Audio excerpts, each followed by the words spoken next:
બોલો કૃષ્ણ કનૈયા લાલ કી જય, પ્રાણનાથ પ્યારે કી જય, પ્રણામ.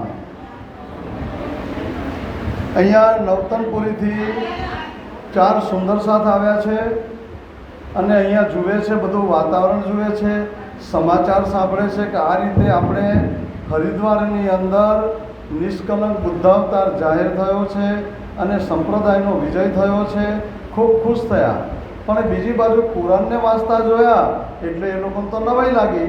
સ્વામીજીએ સમજાયા કે આપણી વાતો બીજે પણ છે. તો એ લોકો થોડા 20-25 દિવસ રહ્યા અને એનું વાતાવરણ જોયું, દેવચંદ્રજીનું મહત્ત્વ પણ જોયું. પરંતુ એમ લાગ્યું ચાલો હવે પાછા જઈએ. તો એમાં સંગજી અને નાગજી બંને પાછા જાય છે અને પ્રેમદાસ અને સામળભાઈ સ્વામીજીની જોડે રોકાઈ જાય છે. જુઓ કેટલી અસર.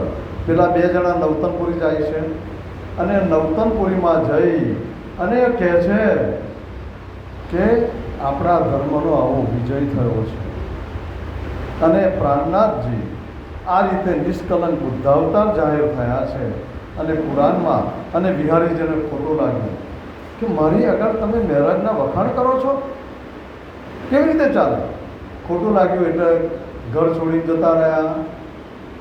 2 દિવસ સુધી ત્યાંનું તો જે તળાવ છે, લાખોટા તળાવ કે ભાઈ, બરાબર ને, લાખોટા તળાવ આગળ જતા રહ્યા, રિસાઈ ગયા અને સુંદર સાથ 2 દિવસ મોડ મનાઈ લઈને આવ્યા. હવે તમને છોડવાના નથી, તમારી વિરોધમાં નથી. પછી માન્યા. આવે આ બાજુ સ્વામીજીએ વિચાર કર્યો કે હવે શું કરીશું, કોઈ રીતે મેળ પડતો નથી. એટલે એમણે થોડા પત્રો તૈયાર કર્યા અને એમાં ક્યામતનો સમય લખ્યો, ક્યામતના નિશાનો લખ્યા. અને મેં તમને ગઈકાલે પણ કહેલું વસિયતનામા એ પણ ઉલ્લેખ કર્યો અને ત્યાંના આગેવાન લોકોને મોકલ્યા. એમાં એક રિઝવી ખાન, શેખ નિઝામ, શેખ વાજિદ, સાગરમલ, બખ્તાવર, આવા લોકોને મોકલ્યા પત્રો. ધ્યાન રાખજો, હવે પત્રો દ્વારા નંબર સ્ટેપ બદલાયું. પત્રો દ્વારા રાજા સુધી વાત, એટલે બાદશાહ સુધી વાત પહોંચે છે કે નહીં, પણ એ લોકોએ વાંચીને ભાઈ કોઈ જવાબ ના આપ્યો. રિઝવી ખાનને 10 થી 20 વખત આંટા માર્યા. વિચાર કરો કેટલો બધો પ્રયાસ. શેખ નિઝામ 1 મહિના સુધી આંટા માર્યા. શેખ વાજિદને 10 વાર મળવું, સાગરમલને 10 વાર મળવું, બખ્તાવરને અનેક વાર મળવું, કોઈને કશી અસર નહીં. આપણામાં એવું જ બને છે ને, કેટલી અસર થાય છે આપણને. ઠીક, એ પછીથી વિચાર કર્યો શું હવે સ્વામીજીએ આવા પત્રો લખ્યા ને એટલે સ્વામીજી ખાનગી સ્થળે જઈને રહેવા લાગ્યા. કદાચ જો એ લોકો અવળું વિચાર કરે કે આ કોણે લખ્યા છે તો સ્વામીજી પકડાઈ જાય. એટલે એ ગુપ્ત જગ્યાઓ ઉપર રહેવા લાગ્યા. ફરી પાછા ભેગા થયા. એ ક્યાંક ચાંદની ચોકમાં દુલીચંદની હવેલીમાં ભેગા થયા. શું કરીશું? એટલે એમણે કહ્યું કે એમના જે મેઇન ઓફિસરો છે, સુપર ક્લાસ 1 ઓફિસરોને મોકલીએ. ધ્યાન રાખજો, એ સુપર ક્લાસ 1 ઓફિસરોમાં એમણે નક્કી કર્યું અને એને નલુવા બનાવ્યા. નલુવા આ શબ્દ જરા આપણા માટે જે વિતક સાંભળે છે એમને કોઈ પ્રશ્ન. નલુવા એટલે શું કે પેલો વાંસ હોય ને, વાંસની 2 ગાંઠ હોય, એમાંનો એક ભાગ કાપી નાખવાનો એટલે પોલો થાય. પણ એ નહીં કાપવાનો, ગાંઠની બહારની બાજુથી કાપવાનો અને પછી એટલે બંને બાજુથી બંધ છે. હવે વચ્ચેથી આમ કાપ મૂકવાનો ક્રોસમાં અથવા સીધો મૂકવો. એટલે અંદર વસ્તુ મૂકવી હોય તો મૂકી શકાય. એને નલુવા કહેવાય. આવા એમણે 5 નલુવા તૈયાર કર્યા અને એની અંદર ક્યામતથી માંડીને બધું આખરી ઇમામ પ્રગટ થઈ ગયા છે અને તે હિન્દુસ્તાનમાં છે. અને તમે અમને મળવાનું કહો તો અમે, બાદશાહને મળવાનું કહો તો અમે મળવા તૈયાર છીએ. 5 નલવા તૈયાર કરીને એક શેખ ઇસ્લામ જે કાજી હતો આખા દિલ્હીનો, એને ત્યાં મોકલ્યો. રિઝવી ખાન એને મોકલ્યો. શેખ નિઝામ એને મોકલ્યો. આકિલ ખાનને સીધી પોલાદ એ પોલીસ કમિશનર ત્યાંનો, એમને મોકલ્યા. હવે પછી જવાબ માગવા ગયા. કાનજીભાઈ પત્રો લઈને જતા, એમની જોડે વાર પછી કોકનું બદલાતું રહે. તો શેખ ઇસ્લામ જેને કહેવાય, કાજી કહેવાય, એણે જવાબ છે ને એવી રીતનો આપ્યો કે મારાથી કામ ના થઈ શકે છે. આ તો ક્યામતની વાત છે, આખરી દિન ન્યાયની વાત છે કે છે. માટે બધા ભેગા મળીને નિર્ણય કરીએ તો સારું. નરોવા કુંજરમાં તમે જુઓ. ત્યાર પછી બીજા નંબરમાં રિઝવી ખાન. રિઝવી ખાન કહે છે અરે આ તો ક્યામતની વાત કઈ લઈને આવ્યો?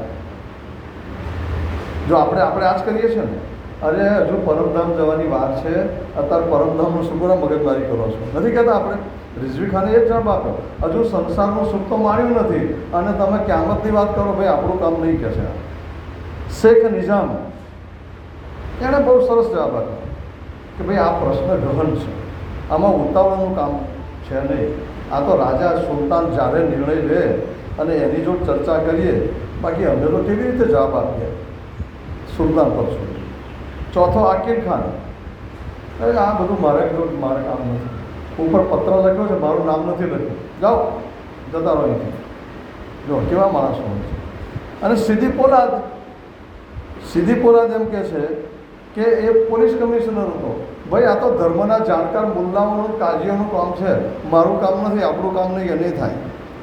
હવે પછી તો 1 વાર ગયા, 2 વાર ગયા, 4 વાર ગયા, હવે શું કરવું?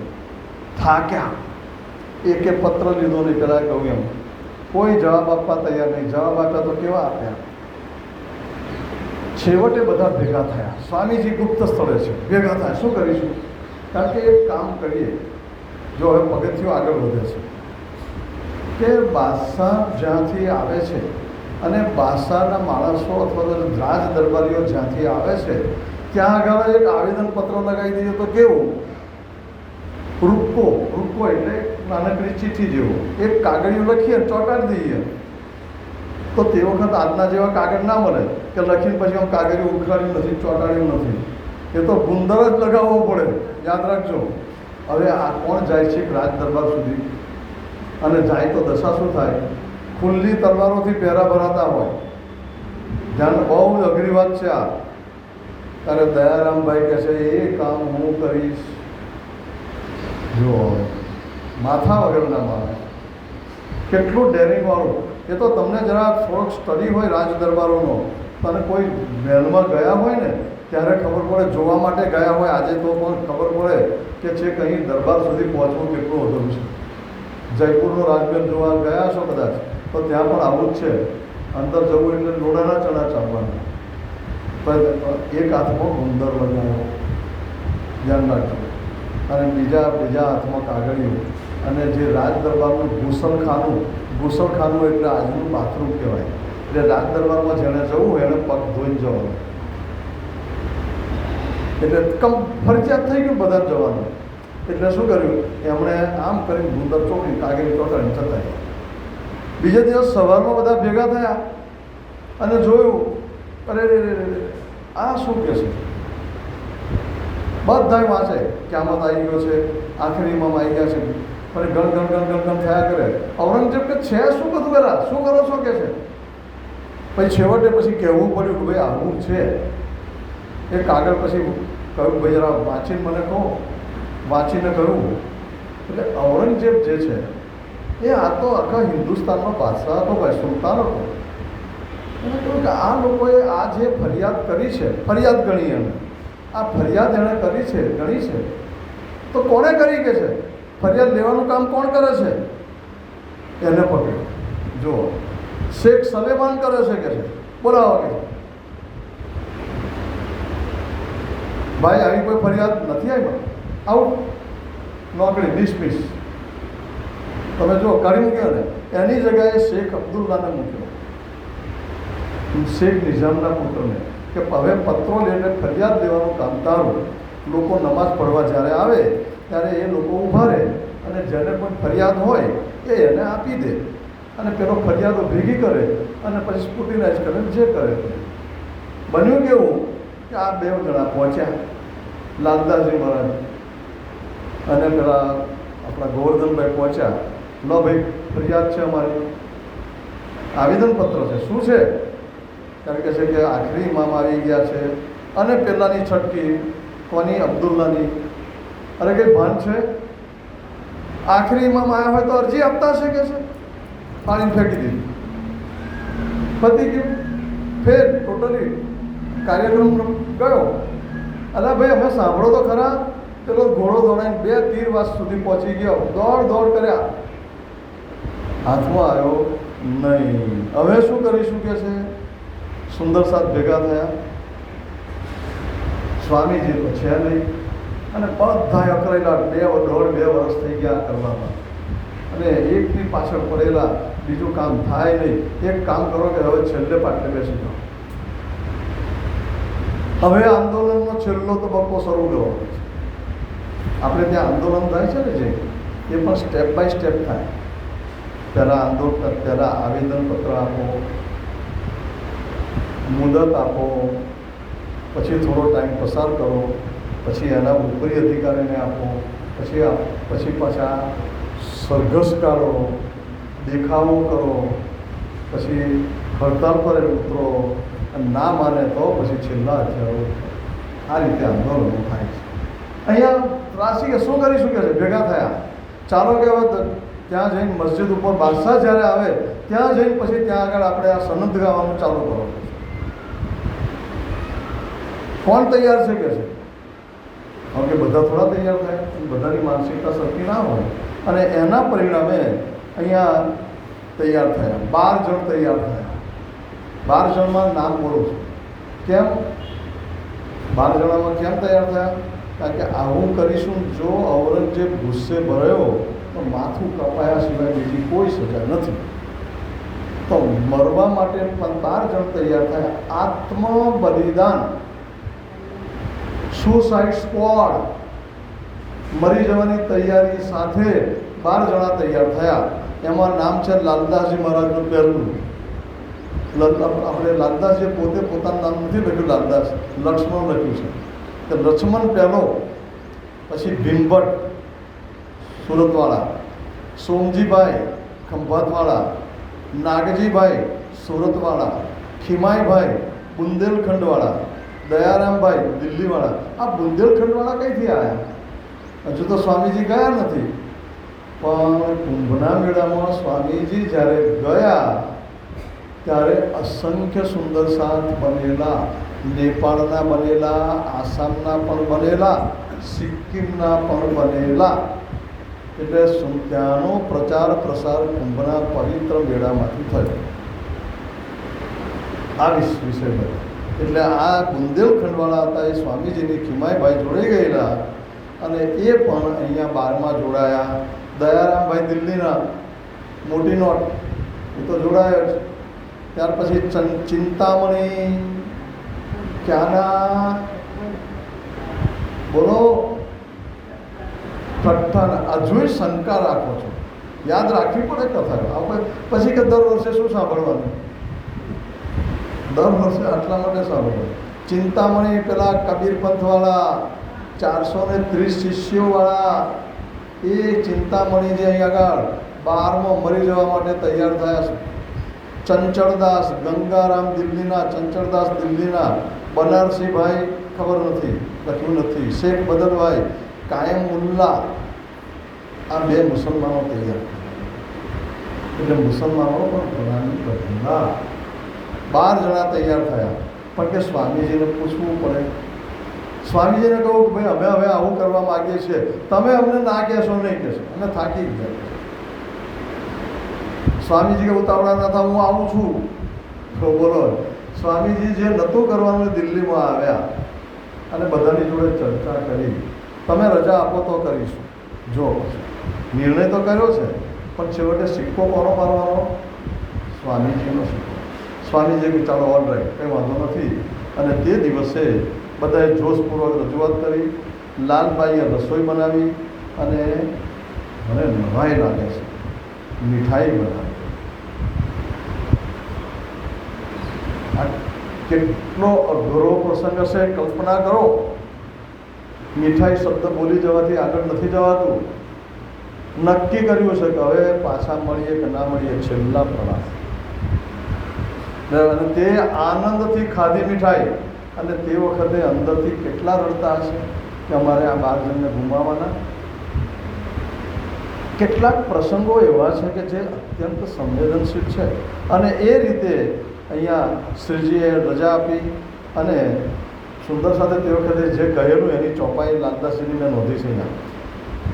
એક લડાઈ હમારી, હે સ્વામીજી તમે કહ્યું એમ આજ દિન સુધી અમે કર્યું, હવે લડાઈ એક અમે લડીએ છીએ કે છે. અબ દેખિયો શ્રીરાજ, પ્રાણનાથજીને શ્રીરાજ કહીને સંબોધે છે. હે શ્રીરાજ તમે જુઓ, હુકમ તુમારે સે કરે पैगाम का हम काज, તમે હુકમ કરો અમે કરવા માગીએ છીએ એ બાબત. કેટલું બધું આમ અંદર પ્રેઝન્ટેશન થઈ ગયું છે, રજૂઆત કેવી જબરી કરેલી છે. જાય છે મસ્જિદ ગાળ જઈને મોટે મોટે ગાવા લાગ્યા અને ત્યાંનો કાજી આવ્યો, ઔરંગઝેબ આવ્યો તે વખત ગાવા માંડ્યા. જુઓ કોણ છે કાજી, આ શું છે? અરે ક્યામતના નિશાનો વિશે કેવું છે, વસ્યતનામા વિશે કેવું છે, અને અમારે હકીકત અને મારફતના જ્ઞાનની વાત કરવી છે. એટલે યથાર્થ જ્ઞાન અને પૂર્ણ ઓળખના જ્ઞાનની વાત કરવી છે. ઔરંગઝેબને મળવું છે, પેલા એ ના પડે ને, અમારે તો એ જ જોઈએ જે થશે તે. બધા જ મુસલમાનનો વેશ પહેરેલો ખ્યાલ આવે છે. કદાચ એવું હશે કે થોડા દિવસ પહેલાં નક્કી કર્યું છે, દાઢી બાળી વધારે દીધી હશે, જે કંઈ હશે તે. અને 12 જણા કાજી કહે છે સારું હું ગોઠવી આપું છું. પછી ઔરંગઝેબને કહે કે ધ્યાન રાખજો સપનું, શરિયત અને તરીકતના વિરોધી અને કર્મકાંડ ઉપાસના કાંડના વિરોધી અને મારફતના જ્ઞાનની વાત કરનારા, ક્યામતની વાત બતાવનારા એ તમને મળવા માગે છે. ખરેખર હા બોલો. ભારતના સુલતાનને મળવું, કોઈ દિલ્હી રાષ્ટ્રપતિ ભવન જોવા ગયા છે? હાથ ઊંચો કરો જોઈએ. કેવું લાગે છે ત્યાં જઈએ તારે? બહારથી જ બીક લાગે, બહારથી બીક લાગે, એટલું જબરજસ્ત હોય છે. ત્યાં ગેટ આગળ ઊભા રાખે બહાર, અને છેક પેલું મકાન હોય ને વચ્ચે વિભાગ બ્લેક કમાન્ડો ઊભા હોય ને, તો સારું બેસાશે કે નહીં બેસે, બેસાશે કે નહીં બેસે. અને પાછા પૂછે કહા જાના હૈ, ભારે વચ્ચે બોલે, જોને લૂંટવાયા હોઈએ એમ. તો આ તો બાદશાહ, વિચાર કરો. અને તે ક્રૂર બાદશાહ, અને એને મળવા જવાનું હોય, ગયા મળવા માટે કેટલી હિંમત હશે. હું તમને આ વિષયને અહીંયા જોવાનું, કેટલું ડેરિંગ કર્યું, કેટલી હિંમત કરવી છે. 12 જણા ગયા. ઔરંગઝેબ આપણે આ મંદિર છે ગેલેરીમાં આમ લાકડી લઈને ઊભો છે, 12 જણા નીચે ઊભા છે. રાજા સિક્યુરિટી ગાર્ડ તો પૂરેપૂરા હોય, એમાં તો કશું વિચારવા નહીં. એની આજુબાજુ 2-4 મંત્રીઓ હોય, સિક્યુરિટીવાળા હોય. અને પછી એમણે ચર્ચા કરી, પછી સનંદ કરી, આ બધું કર્યું. અને તે વખતે ઔરંગઝેબે એમને પૂછ્યું, બોલ્યો નહીં, ઈશારો કર્યો, કેમ આવ્યા છો? તમારો ઉદ્દેશ શું છે જણાવો. એટલે સાથી ભાઈઓએ જવાબ આપ્યો, અમે દિન ઇસ્લામના પ્રેમીઓ છીએ. દિન ઇસ્લામ, સત્ય ધર્મના અમે પ્રેમીઓ છીએ. સુલતાન કહે છે પછી ઉદ્દેશ જણાવો, તમારી શું માગણી છે એ જણાવો કે છે. અને ઉદ્દેશ, ત્યારે આ લોકોએ જવાબ, રૂબરૂમાં ધર્મ ચર્ચા કરો, અને આ ધર્મ ચર્ચા વખતે કોઈ હોવું ન જોઈએ, એકબીજાને પૂછીએ, અન્ય કોઈ ન જોઈએ. ઔરંગઝેબ તે જમાનામાં પણ રાજા, તે બાદશાહ સુલતાન જે હોય એ ધર્મનો વડો પણ હોય, એટલે જાણકાર હોય. તમે બેસો ને અમે બેસીને પ્રશ્નો પૂછીએ. અન્ય કોઈ ઉદ્દેશ છે? ઔરંગઝેબે પૂછ્યું. એક જ ઉદ્દેશ, ચર્ચા. કોઈ મુર્દાર, કોઈ સામાન્ય માણસ ના જોઈએ. એટલે ધર્મચર્ચા ગઈ. એટલે બાદશાહે 3 વાર એની લાકડી ચૂમી. અરે વાહ વાહ વાહ, ધર્મચર્ચા. ત્યારે કહે છે સાથીભાઈ જોરથી બોલવા મળ્યા, તે વખતે સાથી ભાઈઓ જે બોલવાનું નહોતું એ પણ બોલ્યા. રૂક્કો અમે લગાવ્યો હતો રાજ દરબારની આગળ. ત્યાર પછી 5 નલવા અમે મોકલેલા. એમાં કાજી શેખ, નિઝામ, રઝવી ખાન, સીદી પોલાદ ખાન ને આકલ ખાન અને પેલો જે લઈને આવનાર કાજી હતો ને એ ફફડવા મળ્યો. એટલે આ લોકોએ એનું નામ લીધું નહીં, કારણ કે બાજુમાં હોય સંદેશો ના પહોંચાડે, સજા થાય. સારું, આ બાબતમાં કોઈ પુસ્તક છે? જો કેવો ટૂંકું વાસણ પુસ્તક છે, મંગાવી આપીએ. તમારે કંઈ જોઈએ છે? ચર્ચા સિવાય કંઈ જોઈતું નથી. સાથીભાઈ તો જુસ્સામાં બોલતા હતા અને એમ કે શું કરીએ એમ. એટલે આજુબાજુના સિપાહીઓ અને તેના મંત્રીઓ તો પકડવા લાગ્યા કે રાજા ગુસ્સે થશે, આવા રાજાની સામે ઊંચા અવાજે બોલાય જ નહીં. તમને નવાઈ લાગશે કે રાજાની સામે બોલવાનું હોય ને તો આમ કરીને બોલવાનું. રાજા સાહેબ આ વાત આમ છે, એટલે નજર સેજ નીચી, અવાજ નીચો. આ તો ઊંચા અવાજે સામી નજરે જોઈને બોલતા હતા. અને કે જો જહાંગીરનો સમય હોત ને તો જહાંગીર તો એને તરત જ મારી નાખત. હવે આ બાદશાહ શું કરશે કશું કહેવાય નહીં. પણ ઔરંગઝેબે કહ્યું કે એને પુરદલ ખાનને સોંપો, કારણ કે આમાં 10 હિન્દુઓ છે ને 2 મુસલમાન છે. કેમ આવ્યા છે તપાસ કરો, મને કહો. એમને ખાવા પીવાની, રહેવાની સારી વ્યવસ્થા કરજો અને કોઈ રીતે એમને તકલીફ પડવી જોઈએ નહીં. હવે પુરદલ ખાનને સોંપવાના થાય એનો અર્થ શું થાય? પોલીસ કમિશનરને સોંપવાનો તો માથે હાથ ફેરવે, ભાઈ તમે ચોરી કરી છે, કેટલા રૂપિયાની, એવું પૂછે. પોલીસ જ છે ભાઈ. અને પછી તો દે ધનાધન 2 દિવસ સુધી ત્રાસ આપ્યો, 2 દિવસ સુધી. અને પેલા કાજી શેખ ઇસ્લામ કાજીને ખબર પડી. પેલા આપણે સુંદર સાહેબ કહેતા જ રહ્યા ભાઈ અમે ચોરી કરી છે તો મારો છો, અમે કોઈનું ખૂન કર્યું છે તો મારો છો, અમે તમારા ખુદાની વાત કરીએ છીએ અને તો પણ આવી સજા કરો છો, તમને શરમ આવી જોઈએ. સોની શરમ? પોલીસ ખાતા ઉપરથી 2 દંડા વધારે મારે. ચાલો હવે કરવું શું? પણ પેલા કાજીને ખબર પડી કે પેલા 12 જણાને ત્રાસ થાય છે, શેખ ઇસ્લામને. કાજી રાજા પાસે ગયો, રાજા સુલતાન પાસે ગયા અને પછી કહે છે કે પેલા 12 જણા મને સોંપો. તમારો ગુરુ કોણ છે? કોણે આ મોકલ્યા? એને નામ ના દીધું. ખૂબ માર્યા, નામ ના દીધું. અને સ્વામીજી આજ્ઞા પાસમાં તો હતા. આ આખરી ઇમામનો દાવો કોણ કરે છે? ના જવાબ. કાજીએ કહ્યું મને આપો. ઔરંગઝેબ તો તમારી પાસે લઈ જાઓ, અને જો માની જતા હોય તો સારું છે. પછી લઈ ગયા. 4 મહિના સુધી રહેશે. કેટલા મહિના? કાજીની પાસે. અને બધી જ ચર્ચા કરે છે કુરાનને અંગેની.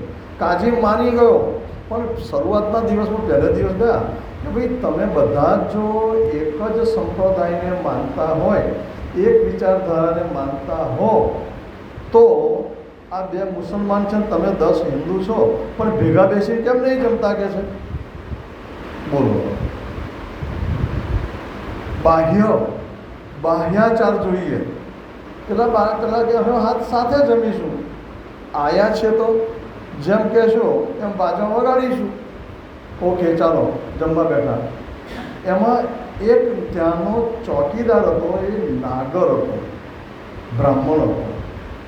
અને એણે આ જોયું કે આ તો મુસલમાન જોડે ખાય છે, કુરાનની વાતો કરે છે, અને આખા શહેરમાં વાત ફેલાઈ ગઈ કે આ 12 જણા બગડી ગયા. જ્યારે પકડાયા ત્યારે દિલ્હીમાં ઉહાપો થઈ ગયેલો. 10 હિન્દુઓને પકડ્યા છે, જોડે 2 મુસલમાન છે, રાજા હવે મારી નાખશે.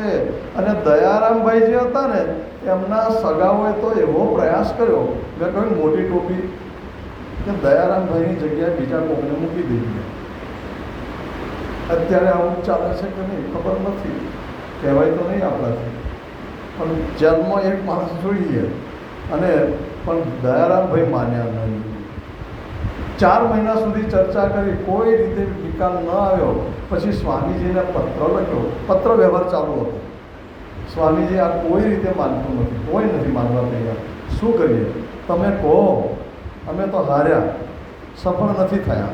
તમે કહો તો અમે બહાર આવીએ. અને માર માર્યો એવો ખબર હોય. સ્વામીજી તો એટલા ગુસ્સે થયા કે બ્રહ્મસૃષ્ટિને માર માર્યો, હવે મારું હું એમને ખબર પાડી દઈશ. અંદર ચોપાઈઓ આવે છે. અને પછી સ્વામીજી કહે છે તમે વિદાય થાઓ અને પછી આપણે મળીએ છીએ. હવે લાતો કે ભૂત બાતો છે નહીં મળે. હવે એને મારવો જ રહ્યો. જુઓ, આંદોલનના તમામ તબક્કા પૂરા થઈ ગયા. હવે નક્કી કર્યું કે હવે એને સામે સજાના પગલાં ભરવાના. આ આપણી થિયરી છે. આ પ્રણામી ધર્મ મુસ્લિમના કેટલું માને છે એ જુઓ. પછી કાજી એમને લઈ જાય છે ઔરંગઝેબ સામે. બીજી મુલાકાત થાય છે, યાદ રાખજો. હવે જાય છે એ જ પ્રમાણે નીચે ઊભેલા છે, બાદશાહ ઉપર છે, અને પછી જાય છે. અને તે વખતે જેવા જાય છે એવા પેલો 3 વાર પોતાની લાકડી ચૂમે છે. એ ખુદાની વાત કરવાવાળા છે. આ જે ઘટના છે એ જોનાર માણસે લખેલી છે. ઔરંગઝેબ જુલ્મી, ત્રાસવાદી, અત્યાચારી, હિન્દુ વિરોધી, કાશીને તોડનાર, મંદિરો બરાબર મથુરા તોડનાર, અસંખ્ય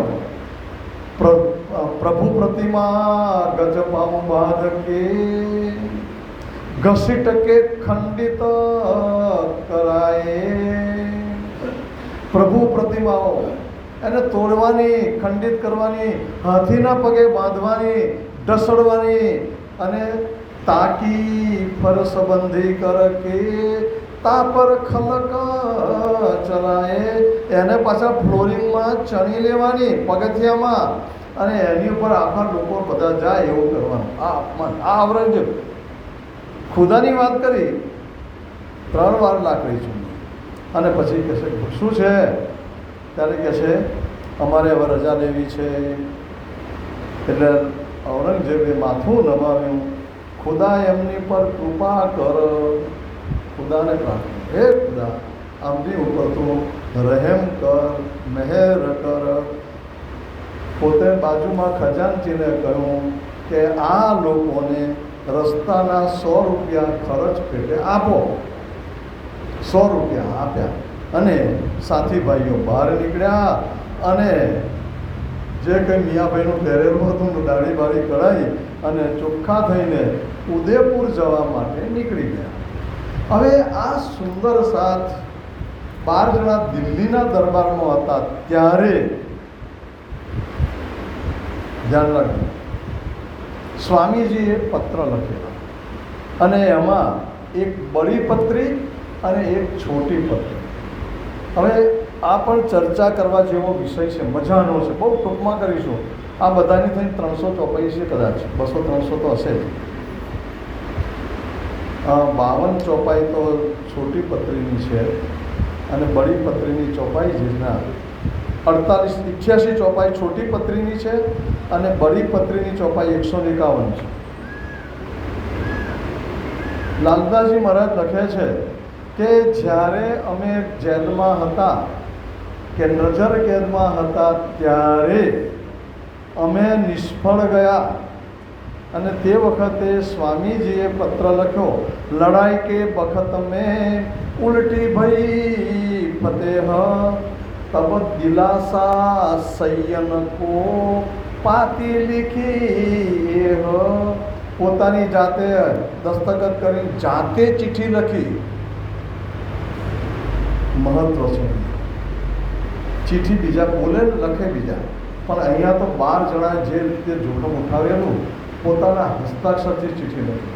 બીજી વાત અહીંયા મારે જે કહેવાનું છે તે, આ પત્રી ઘરે જો વિતક હોય તો વાંચજો, નહીં તો કોઈની પાસેથી ઝેરોક્સ કરાવી લેજો. એક MBA થયેલો માણસ, માસ્ટર ડિગ્રી બિઝનેસ એડમિનિસ્ટ્રેશનમાં, એ જે નિપુણતાથી કામ લે અને કંપનીને ઊંચે લઈ જાય, એટલી નિપુણતાથી આ પત્ર લખેલો છે. ખ્યાલ આવશે કે પ્રાણનાથજીની જોડે 200, 500, 1000, 2000, 5000 માણસો કેવી રીતે ગયા, કેમ ઘરબાર છોડ્યા, એમનું કેવું વર્તન, એ આખું જ આ છોટી પત્રીમાં દેખાશે. અહીંયા લખે છે, ધ્યાન રાખજો, થોડુંક જ વાંચીશું. સંબોધન કેવી રીતે કરે છે? मेरे प्राण के प्रीतम साथ मेरे सिरदार आत्म के आधार हो जीव के जीवन स्वर. प्राणना प्रीतम, मारा प्राणना प्रिय हे सुंदर साथजी, साथ मेरे सिरदार, મારા સિરદાર આગેવાનો છો. આત્મનો આધાર છો, હૃદયનો, શરીરનો નહીં, મનનો નહીં, આત્માનો આધાર છો કે છે. જીવ કે જીવન ઉસ્તવાર મેરે પ્રેમ વિને સાથજી. તમે પણ કેવા છો? પ્રેમ વિના છો. મેરે સાચે સુરધીર. આ બહુ સંબોધન છે. અને છેલ્લે લખે છે, इंद्रावती की वासना मैं लिखे प्रणाम कोटान कोट. प्रणाम લખું છું, કોટાન કોટ પ્રણામ. હવે સુંદર સાથે પત્રો લખે છે. કેટલો પ્રેમ નિત્ર છે અહીંયા, એ જોવાનું છે. અવધારીઓ તિનકો લીજો ધની કી ઓટ. સ્વીકાર કરજો, કોટાન કોટ પ્રણામ સ્વીકાર, અને ધણીની કૃપાને તમે સ્વીકાર કરજો. અને પછીથી આખો પત્ર લખે છે. એમાં કેટલીક જ ચોપાઈ વાંચીશું. આપણે ઉદયપુર પહોંચવું છે આગળ. તુમ સુરધીરપના કિયા સો તુમ જીન જાનો કિયા હમ. તમે સુરવીર પણ બતાવ્યું, હવે શું કરશો, ત્યાં કેવી રીતે રહેશો એવી સલાહ આપે છે. બહુ આમાંથી કુદાડો. એ લોકો હલકટ છે, દુરાચારી છે, ઈર્ષા રાખવાવાળા છે, દ્વેષવાળા છે. એટલા માટે સ્વામીજી કહે છે, કિસ વાસ્તે તુમ ઇનસો છલે કરના યુદ્ધ પહેલે ઇनको રૂજતા તુમ બોલ્યો જુબાન. આપણને ના ગમે તોય પણ એને ગમે એવું બોલો. અરે હા, બહુ સરસ, બહુ સરસ, બહુ સરસ. એમને રૂચતું કહો કે છે, ના ગમે તોય છલ કરો, છેતરો. જો કેવું સ્વામીજી શીખવાડે છે. ઇનકે ગુલામ હોય કે તુમ કર્યો તો કામ, એના ગુલામ છો એમ કરી સમજો. પછી ઇનકા રૂચતા નાચીઓ, નાચ કરવાનું કહેતો નાચજો કે છે. વિજાઈઓ બધી વાત, પણ એમને ખુશ કરજો. ખ્યાલ આવે છે? ભારી કર બુલાઈઓ, हमने बोलावा ना, जनाब आइए पधारिए, वाह वाह वाह, अरे आपके दर्शन हो गए, आनंद आनंद हो गया. भारी करके भारी કરી બોલાયા. હા, પછી આગળ કહે છે, બહુ સરસ મજાની વાતો આવશે તમને. તીસ વાસ્તે તુમ ઇનકે હોઈએ કે શિવ સેવક. અને આ રીતે કરો કે છે. ત્યાર પછી નબી અને નારાયણનું પ્રકરણ સમજાવો. પછી એમ કહે છે, તમે જે વર્તન કરો છો ને એ દેશ દેશના સુંદર સાથ સાંભળશે ને જોશે અને તમારી પ્રશંસા કરશે. તમને તુમકો સબ કોઈ ધન ધન કરેગા યહ સંસાર. આટલું કહ્યા પછી સ્વામીજી એમને આ તો વાતો કરી. આશ્વાસન શું? મેં તમારે સિર પર ખડા હો એક, હું તમારા સિર પર એક પગ મૂકીને ઊભો છું. સહેજ પણ તમને તકલીફ નહીં. જો આનું નામ લીડર કહેવાય. આગેવાન કોને કહેવાય? આ જોઈએ. તમે લડવા જાઓ, મરી જાઓ, હું બેઠો છું ને. શું બેઠો છું? અરે આગળ લડો, પહેલી લાઈનમાં તમે હોવા જોઈએ. લીડરના ગુણમાં આ વસ્તુ છે. ઓર દિશ હિન્દુઓન કી, હવે ચોપાઈ બહુ અગત્યની, ખૂબ અગત્યની. और दिस हिंदुअन की નીકે રાખ્યો બનાએ. હિન્દુત્વનું એ છોડશો નહીં. નીકે એટલે સારી રીતે હિન્દુત્વ પાડવાનું છે. બોલો જોઈએ હવે. આટલા દિવસથી હું કહું છું, સ્વામીજીએ જ કહ્યું છે, હિન્દુત્વ આગું પાછું થવું નહીં જોઈએ.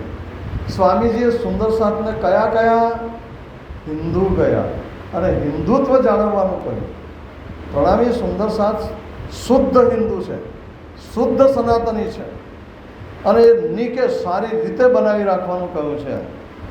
પછી આગળ કહે છે, તુમ આકલે હોય ન ઉરજિયો સબ કામ દુરુસ્તાઈ સે હોય. જો સહેજ પણ અકળાતા નહીં, ગુસ્સે થતા નહીં. જો અકળાઈ જવાથી કોઈ કામનો નિકાલ ના આવે, ગુસ્સે થવાથી કોઈ કામનો પાર ન આવે, નિર્ણય ન આવે, અને બહુ શાંત ચિત્તે કામ કરવું જોઈએ. આકલે કામ શૈતાન કે, ગુસ્સે થઈને જે કામ કરે ને એ કામ શૈતાનનું છે. ઠંડે હકશે સૌ હોય, ઠંડકથી કામ, બધા કામ થાય. ઘણીવાર ગુસ્સો આવી જાય, ઉગ્ર થઈ જવાય, ના રહેવાય, નહીં, શાંત. તો આપણે આ ચર્ચા ભૂતકાળમાં પણ થયેલી છે, આજ અહીંયા આ સ્ટેજ ઉપરથી હંમેશા શાંત રહે છે. આગળ ત્યાર પછીથી એ કહે છે, એક સરસ મજાની વાત છે, એ કંઈક ચોપાઈ કંઈક પૂરી કરીએ. हाँ, अब तुम एक दूजे से भारी होयो, તમે એકબીજાથી જરા ભારી થઈને વાત કરો કે છે. અને પછી ચોપાઈ ક્યાં સરસ છે.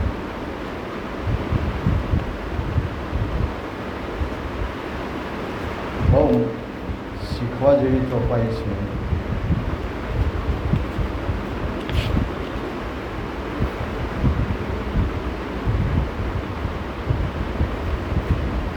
એક સરસ ચોપાઈ છે, મળતી નથી અત્યારે.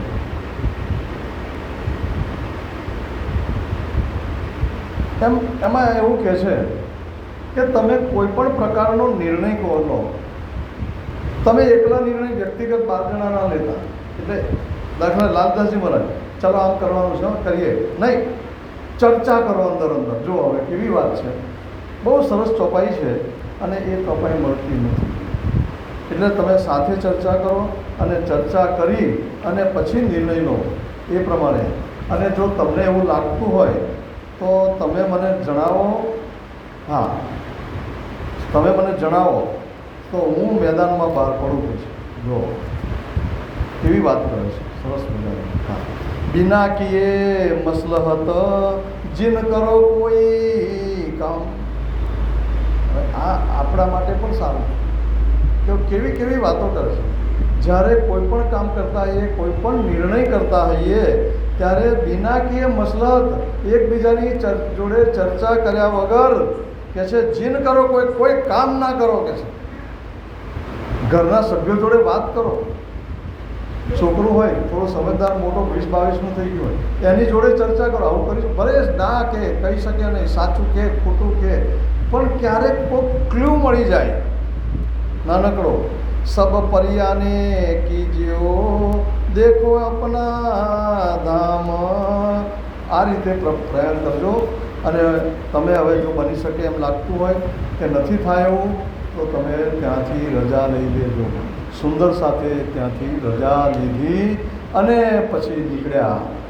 બધા જ ત્યાંથી સ્વામીજીએ કહ્યું બધા ઉદયપુર આવજો, અને એ ઉદયપુર જવા માટે નીકળી જાય છે. ઉદયપુર આવી મળ્યા પ્રાણપતિની પાસે. સ્વામીજી પણ તે વખતે ઉદયપુર આવી જાય છે. હવે પ્રશ્ન ઊભો એ થાય, હવે સ્ટોરી આવશે આ કથામાં. જે લોકો બહાર સાંભળતા હોય અને પછી અહીંયા ના ચર્ચા કરીએ તો જરા એમ થાય કે ખૂંટે છે. એટલે આપણે આ ચર્ચા દિલ્હીની પૂરી કરી, બધા ઉદયપુર ગયા છે. હવે જ્યારે બધા ઔરંગઝેબના જેલમાં હતા ત્યારે સ્વામીજી ક્યાં હતા, હવે ખુલાસો થશે. એ વિષય હવે શોધાય છે આગળ. તો સ્વામીજી શું કરે છે, અનુપ શહેરથી કામા પહાડી આવે છે, 40-50 કિલોમીટર દૂર છે. એટલે એમને કોઈક આવે પકડવા તો પકડી શકાય નહીં, કારણ કે એમણે કહ્યું કે આખરી ઇમામ હું છું, ઇમામ મહેદી હું છું. એટલે સ્વાભાવિક છે કે પેલા 12 જણને મારે, અને 12માંથી કંઈ બધાના મનોબળ મજબૂત હોય એવું નહીં. કોઈ કહી પણ દે એટલે સ્વામીજી ગુપ્ત રહે છે, ગુપ્ત સ્થાને રહેતા. કામાપડીએ પહાડી આવ્યા, પછી ત્યાંથી સાંગાનેર આવ્યા. સાંગાનેર એ સિટીનું નામ છે. આમેર આવ્યા. આમેર તો જયપુરની પાસે કિલ્લો છે. કેટલાય જો આમેરનો કિલ્લો? હા, જો આમેર ઓછી થઈ. રંજનબેન આમેરનો કિલ્લો જોયો છે? આમેરનો કિલ્લો મેં જોયો છે. જબરો બહુ. પણ આમેરના કિલ્લા ઉપર ઉભા રહો તો આમેર ગામ નીચે દેખાય છે, અને એ ખબર પડે કે સ્વામીજી કેવા ગામમાં રહેલા. આજે ગામડું જ છે. જો આગળ આમેર મૂકો. હવે આમ અહીં ક્યારેક થોડાક દિવસ આમેર રહે, કોઈક દિવસ સાંગાનેર રહે, ફરી પાછા આમેર જાય, એમ તેમ આવન જાવન કર્યા કરે, એક જગાએ રહે નહીં. પણ એમને વ્યવસ્થા કોણ કરે? મુકુંદાસ ઉદયપુર હતા, ખબર કાઢવા પોતે જાય. નવરંગ સ્વામી ઉદયપુર હતા, જે કંઈ જરૂરિયાતો હોય પૂરી પાડતા હતા. એક દિવસ આ રીતે નીકળ્યા. છેલ્લે ગયા સાંગાનેર ગયા. સાંગાનેર પહોંચ્યા ત્યારે કહે છે કે આમેર ગયા છે. આમેર ગયા ત્યારે પછી મુકુંદાસ એટલે નવરંગ સ્વામી આમેર ગયા ત્યારે કહે છે કે અહીંથી નીકળી ગયા છે, કોઈ ગામડામાં હશે. એટલે ત્યાં મુકુંદાસ પાછા સાંગાનેર ગયા. પછી પૂછ્યા, એટલામાં રસ્તામાં શેખ બદલને જોયા. શેખ બદલભાઈ જે પેલા પત્રો લઈને આવતા હતા એ નવરંગ સ્વામીને પૂછ્યું, ભાઈ સ્વામીજી ક્યાં? નવરંગ સ્વામી કે હું જ મળવા જાઉં, ચાલો મારી જોડે. એટલામાં ત્યાં ડાકુ લોકો, મેવાસી નામની જાતિ છે, એ જમાનામાં એ લોકો લૂંટફાટનું કામ કરે, અને પેલા એમની પાછળ પડ્યા કે આ સાધુઓ છે, પકડો કે છે. અને બેવ જણા ભાગ્યા તો મેવાસીના પરાની અંદર પેસી ગયા. પરવું એટલે ગામડું, નાનું પરવું, નાનો વિસ્તાર હોય ને પરવું કહેવાય. અને પહોંચ્યા તો ત્યાં સ્વામીજીને જોયા. હવે જોયા તો કેવું દ્રશ્ય હતું? ધણી બેજારમાં બેઠા ખાટ, બે સાથી છે સેવા માટ. ત્યાં સ્વામીજી ખાટલામાં બેઠા છે, બે જણા જોડે છે. એક છબીલદાસ આગળ ખડ્યો, મલુકચંદ ભૂમિ પર પડ્યો. બે સુંદર સાથ જોડે. કેવા? છબીલદાસ ખાટલા આગળ માથું નાખીને પડ્યો હતો. ખડ્યો શબ્દ છે એટલે ટેકવાઈ ગયો હતો. ખડ્યો એટલે ટેકવાઈ ગયો. અને મલુકચંદ ભૂમિ, અને મલુકચંદ તો જમીન પર લાંબો ધંસોઈ ગયો. સ્વામીજી ખાટલામાં બેઠા છે કે છે, એ વેળાએ એવો દિન ધણી નથી આરોગ્યા અન્ન. બે સાથી ક્ષુધાતુર થયા, પણ ઊભા કર કેમ રહે તે તણા. બે ઊભા થયા પણ ભૂખ એટલી બધી લાગેલી, રહેવાય જ નહીં. વિચાર કરો શું દશા થાય. ગામના ધણી ભૂખ્યા. આ તો લીલા છે. સામાન્ય મનુષ્યની જેમ રહીને, લીલા કરીને સંસારના ઉદ્ધાર માટે જ્ઞાન આપે, આ વિષય છે. પાસે નાણું ન મળે નેક, કોઈ પાસે નહીં કોડી. પૈસો એક પણ ના મળે, ના સ્વામીજી જોડે, ના છબીલદાસ જોડે, ના મલુકચંદ જોડે. હવે કરવું શું? એવી આવ્યા બંને જણા, જેને ડર મેવાસી તળા. પેલા ભાગતા ભાગતા બે જણા આવ્યા. શેખ બદલે આવ્યા અને મુકુંદાસ નવરંગ સ્વામી પણ આવ્યા.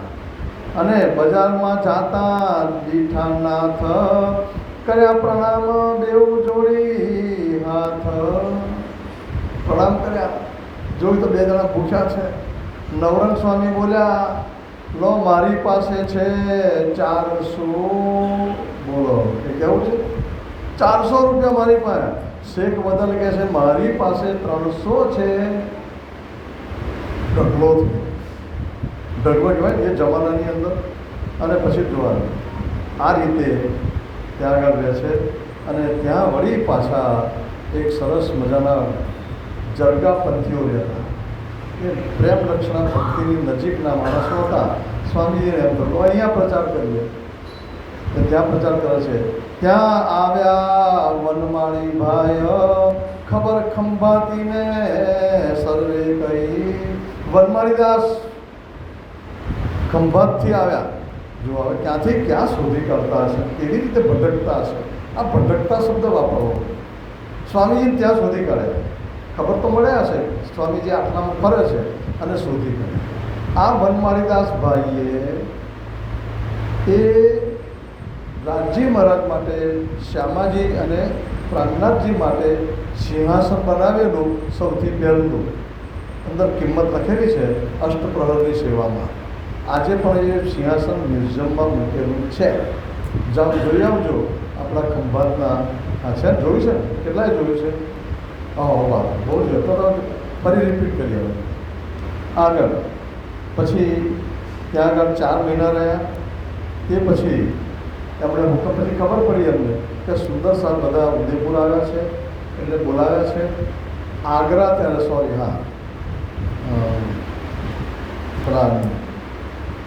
અનુપ શહેરથી સ્ત્રીઓને બોલાવી લીધી. સ્ત્રીઓ આગ્રાથી ઉદયપુર આવ્યા. પેલા 12 જણા મળ્યા અને પછી ઉદયપુરમાં એમનો નિવાસ થાય છે.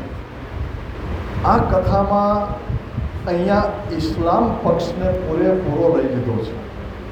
એક ધર્મના સ્થાપક તરીકે ધર્મને સાર્વત્રિક બનાવવા માટે કેવા કેવા પગલાં ભર્યા, કેવી કેવી મુશ્કેલીઓ સુંદર સાથે પણ બેઠી. જો સ્વામીજીની દશા તો જુઓ. એમણે બેઠ્યું ને, અહીં જાય ત્યાં જાય, ખાવાનું મળે ના મળે, શું કરવાનું? કંઈ સામાન્ય વસ્તુ નથી. આ વિષય બન્યા છે. ધર્મ માટે કેટલા દુઃખ સહન કર્યા છે. આપણે ધર્મ પાળવા માટે દુઃખ નથી વેઠતા. જાગડી કોકને જગાવવા માટે કહે છે કે 313 સુરતાઓ જગાડી દેવચંદ્રજીએ. સૂઈ ગઈ એમ કહીએ, નથી સૂઈ ગઈ કોઈ. આજે તમને એમ કે પરમધામનું તમારું નામ આ છે, તો તમને પછી કોઈ દિવસ છોડો ખરા? તો 313માંથી કોઈ છોડે ખરું?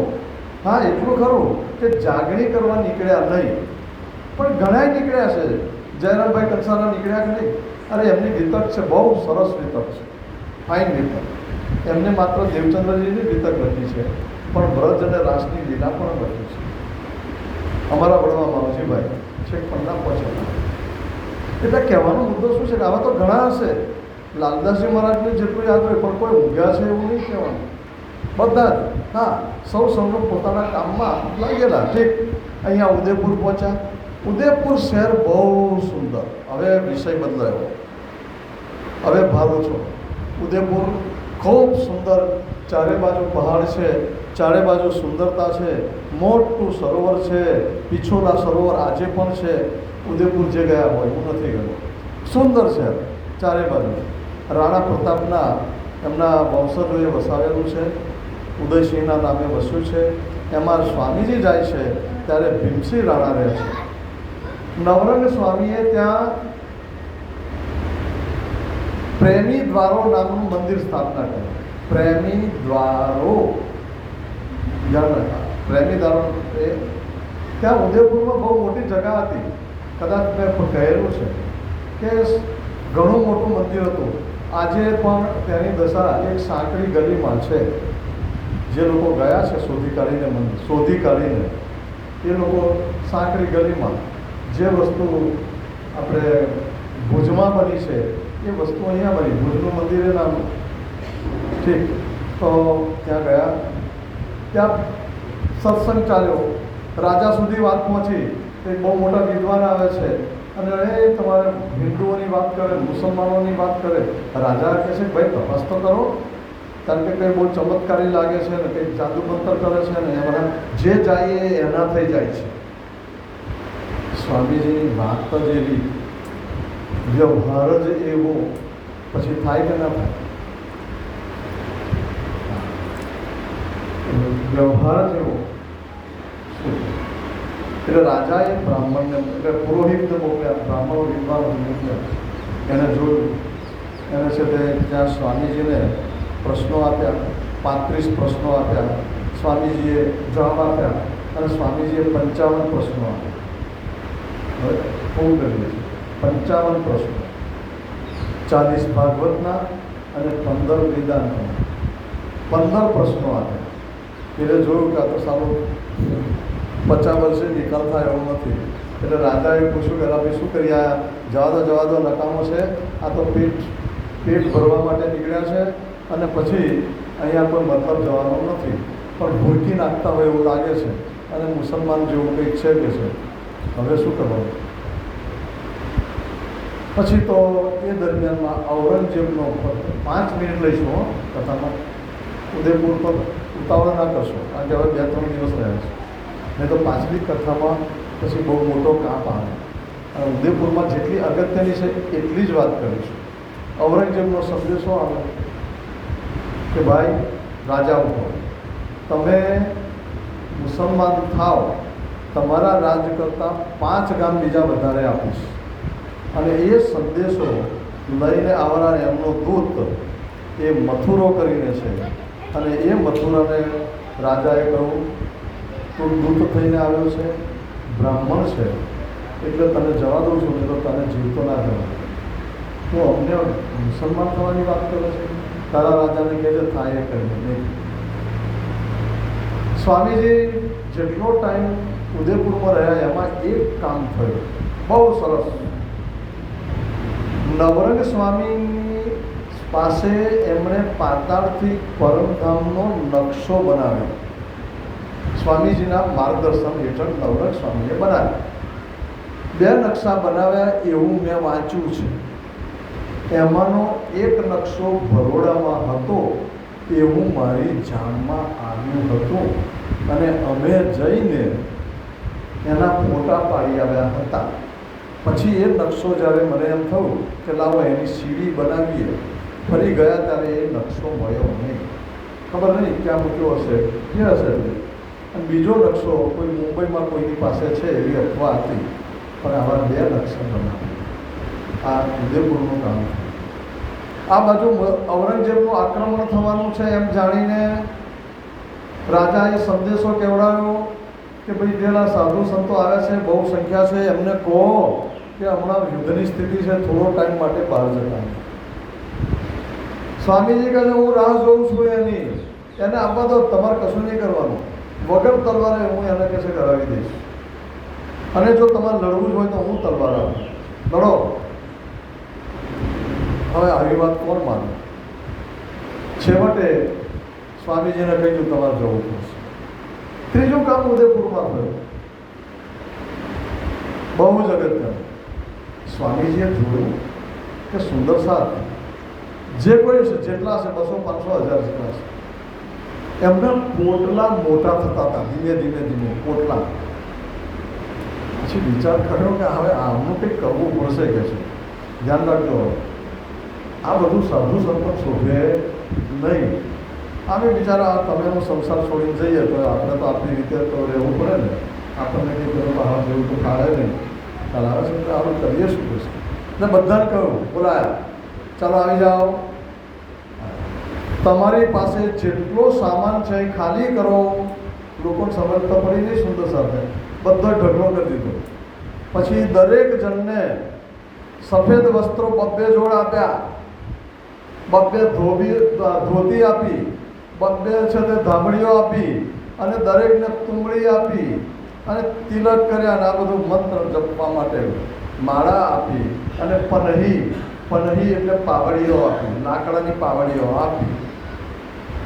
સ્વામીજીએ કહ્યું આજ પહેરવાનું, આ કશું ના જોઈએ. શું થાય? એક તો ગરબા છોડ્યા, સગાવાલા છોડ્યા, અને સારું રસ્તામાં કંઈક ખાવાનું મળે ના મળે તો થોડુંક જોડે ઢગલો કરી રાખ્યો હોય તો ફાવે, અથવા સોનું હોય ચાંદી હોય તો વેચીને પણ ખાઈ લેવાય, જમવાનું મળે. આ તો બધું લઈ લીધું, ઉપરથી મારા સફેદ કપડાં સાધુ બનાવી દીધા કે છે. જો આ ઉદયપુર છે, ઉદયપુરનું આમ ખૂબ આઘાત લાગ્યો. કોઈ પણ માણસને લાગે, ભલે એમને સંસાર છોડ્યો, પરમાત્માને મેળવવા છું, અક્ષરાતીતને મેળવવા માટે, પણ આ બધું વ્યવહારનું તો શું કરીએ કે છે. રડ્યા, ખૂબ રડ્યા, બધા રડ્યા. સ્વામીજી તો બેસી ગયા. સ્વામી અહીંયા લખે, રોયા ધોયા ને રાજી થયા, નાચી કૂદીને સુખિયા થયા. છોડવાનું થયું, ખૂબ રડ્યા. પછી મનમાં આવ્યું કે આ જે કરાવે છે એ સાચું છે. રોયા ધોયા ને રાજી પછી થયા કે ના સાચું. અમે સંસાર કેમ છોડ્યો, અમે પ્રણામી કેમ બન્યા? અમારે જગતનું સુખ સાથે કોઈ લેવા દેવા નથી. મળે તો પણ બરાબર, ન મળે તો પણ બરાબર. અમારે તો પરમધામ અક્ષર અક્ષરની પાર અક્ષરાતીત ધણી કૃષ્ણજી, એના સિવાય બીજું કંઈ ન જોઈએ. રાજી થયા, નાચી કૂદીને સુખિયા થયા. અહીં ચોપાઈ છે બીજી, એ બીજી ગીતકની જો. રોઈ ધોઈને રાજી થયા, નાચી કૂદી પ્રણામ જ કર્યા. બોલો કૃષ્ણ કનૈયા લાલ કી. અહીંયા ધ્યાન રાખજો. સ્વામીજી કેવો વેશ પહેર્યો એ કાલે કહીશું. આજે સમય થયો છે અને થોડો ઉચ્ચાટ પણ દેખાય છે કે કહી દઉં સ્વામીજીનું કુશળ. બહુ થઈ ગયું. સ્વામીજી નગર છોડે છે અને સ્વામીજી ત્યાંથી દૂધલાઈ આવે છે. દૂધલાઈ આમાં શું છે, શિક્ષકો હોય પીરિયડ 45 મિનિટનો. અમે 1 કલાકે રિસેસ પાડીએ છીએ, 15 મિનિટ એમાંય વધારે, એટલે એ પણ ખોટું. એમાંય પાછી આજની જે ચર્ચા છે ને એ નિરસ ચર્ચા, એટલે એમાંય પાછી 5-10 મિનિટ વધારે થાય, બરાબર છે. તો સ્વામીજી નીકળે છે, ત્યાંથી દૂધલાઈ જાય છે અને દૂધલાઈની અંદર ત્યાં હવેલી બાંધવાનો નિર્ણય કરે છે. અને બીજી બાજુ એમણે જોયું કોઈ રાજાને શોધવો પડશે તો કોણ રાજા સમજતા કે ઔરંગાબાદની અંદર એક રાજા છે ભાવસિંહ હાડા, તે ત્યાં આગળ 4 જણને મોકલે છે. નવરંગ સ્વામી, ખીમપ્રસાદ, કેશવપ્રસાદ, વલ્લભદાસ, એમ 4 જણને મોકલે છે ઔરંગાબાદ. અને ત્યાં દૂધલાઈમાં મકાન બનાવવાનું નક્કી કરે છે. તે કહે છે સંવત 1736ની સાલ થઈ ગયેલી, ઉતરી ગયેલી, 37. સંવત 1736 ઉતર્યો, પ્રવેશ સાલ 37 કર્યો. તિથિ કાર્તક સુદ એકમ હતી, મંદસોર આવ્યા શ્રી મહામતી. મંદસોર આવ્યા શ્રી મહામતી. બોલો છે પ્રાણનાથ. દૂધલાઈથી મંદસોર જાય છે એ અહીંથી આનું પ્રકરણ આવશે. દોરાઈ દઈએ ચોપાઈ. સંવત 1736 ઉતર્યો,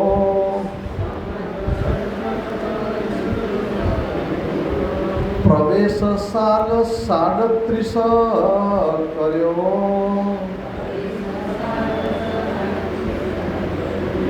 તિથિ કાર્તક સુદ એકમ હતી. બેસતું વર્ષ. મંદસોર આવ્યા શ્રી મહામતી. મંદસોર આવ્યા શ્રી મહામતી. બોલો શ્રી પ્રાણનાથ કૃષ્ણ કનૈયા પ્રણામ.